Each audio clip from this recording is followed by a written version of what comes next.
णमोकार महामंत्र की जय। आचार्य श्री मानतुंग स्वामी भक्तामर स्तोत्र के माध्यम से आदिनाथ भगवान की स्तुति कर रहे हैं। जैसा कि मैं पहले भी आपको बता चुका हूं, भक्तामर स्तोत्र आदिनाथ स्तोत्र भी है, क्योंकि इस स्तोत्र के द्वारा आचार्य भगवान मानतुंग स्वामी ने आदिनाथ भगवान की स्तुति की है। अब यहाँ पर 7वां छंद चल रहा है, पहले उसे पढ़ते हैं, फिर इसका भावार्थ अच्छे से समझते हैं।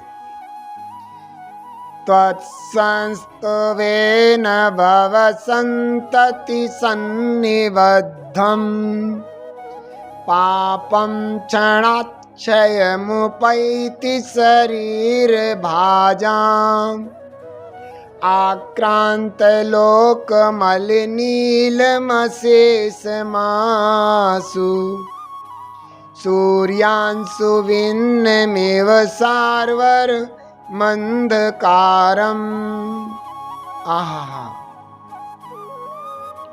क्या कह दिया मानतुंग स्वामी ने आदिनाथ भगवान के चरणों में, क्या कह दिया उनके आश्रय, उनके निकट आकर के क्या कह रहे हैं?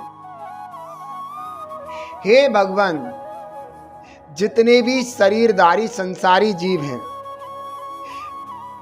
वे सारे के सारे जीव अगर आपकी सच्चे मन से स्तुति करें, आपके सच्चे मन से स्तोत्र पढ़ें या लिखें या आपकी भक्ति करें, तो उनके संसार परंपरा में जो भयंकर रूप से पाप रूपी बंध उनको लग गए हैं, चिपक रहे हैं उनके, वे क्षण में ही क्षय को प्राप्त हो जाते हैं।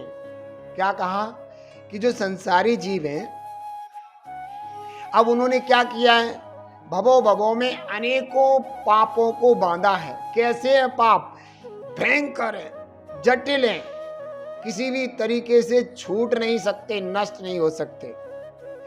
ऐसे पापों को भी वे संसारी जीव अगर आपकी भक्ति करें, आपकी स्तुति करें, कैसे? सच्चे मन से करें, भावों से करें, श्रद्धा से करें, तो क्या होगा? वे सारे के सारे भयंकर रूप से लगे हुए पाप क्षण भर में क्षय को प्राप्त हो जाते हैं। तो उदाहरण दिया है उन्होंने कि उसको कैसे समझे, तो बता रहे हैं कि जैसे मान लीजिए कि संपूर्ण लोक में भौरे के समान नीला रात्रि संबंधी अंधकार हो, और वह अंधकार सूर्य की एकमात्र किरण से शीघ्र ही नाश को प्राप्त हो जाता है। संपूर्ण अंधकार नाश को प्राप्त हो जाता है।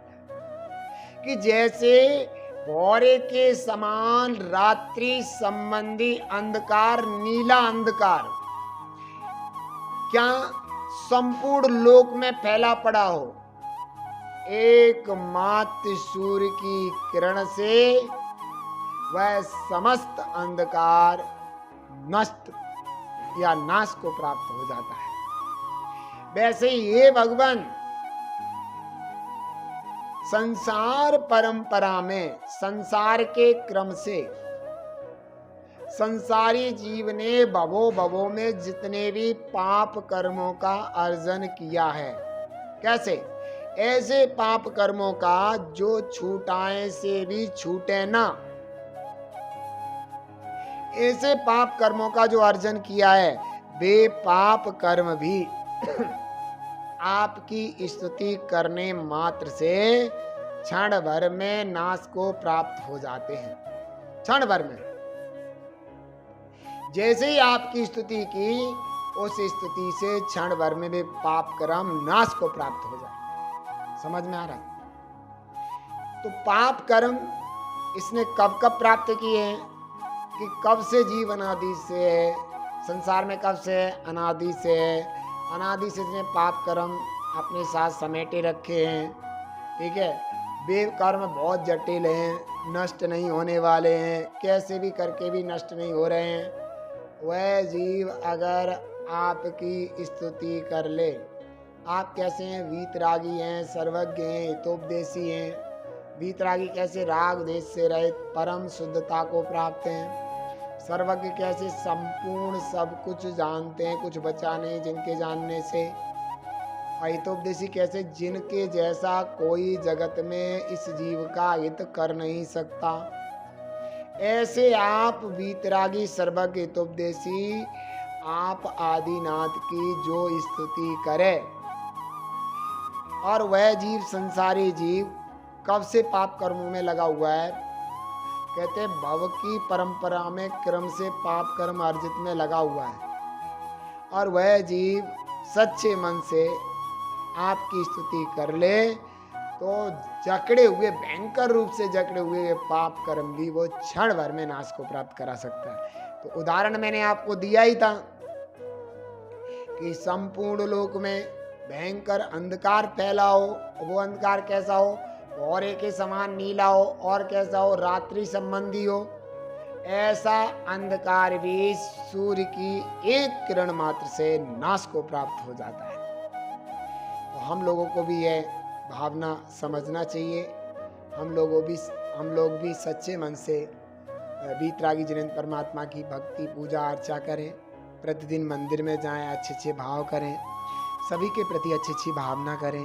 किसी के प्रति भी हमें बुरी भावना नहीं आनी चाहिए, क्योंकि अच्छी बुरी भावनाओं से अपने को ही पुण्य पाप की प्राप्ति होती है।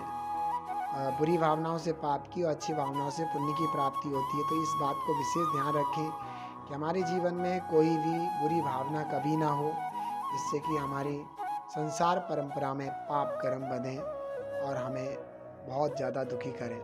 इस बात को विशेष ध्यान में रखते हुए अपने जीवन को उत्तम बनाएं, पावन बनाएं, इसी भावना के साथ